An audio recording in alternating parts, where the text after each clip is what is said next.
This one it's sort of based on something that happened. So it's like a true story, but there's quite a lot of elements that aren't. So I'll let you decide which ones are true. It should be quite easy. It's called To Catch a Time Traveller. On the 28th of June 2009, Professor Stephen Hawking hosted a party to which ultimately no one came. He gave everyone a good chance to get there, waiting alone for hours before finally sending out the invitations once everything was over. Yet this oversight was not a sign of a genius mind flagging, but instead his intention from the very start. This had been a special party, one just for time travellers, and it had been his hope that someone in the future might take him up on his offer of drinks and nibbles. He may have been disappointed by the outcome, but accepted this as evidence against the possibility of time travel. For if it ever did come to exist, then surely proof would have been seen long before now. Right? The truth of the matter, however, was that this was more than a tongue-in-cheek social experiment.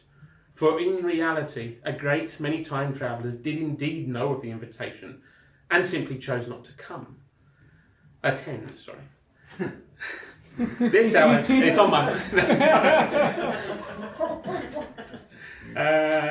to attend. This, however, wasn't a snub against one of the greatest minds in science, but in fact recognising the event for what it truly was, a trap.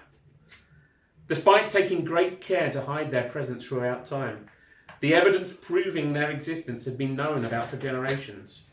By no means public, and hidden beneath layers of secrecy, the powers that be had kept this knowledge to themselves, desperate for that precious temporal technology to use towards their own nefarious ends.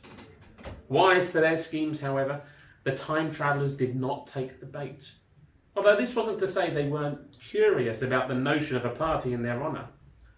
A great many time travellers from all across the far reaches of the future made the effort to go back to that special day in their honour.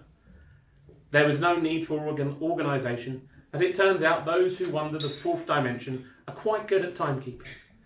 They, of course, however, did not head to the venue itself, but instead a pub across the road, catching up with one another whilst enjoying a tasty pint local to the era at a very reasonable price.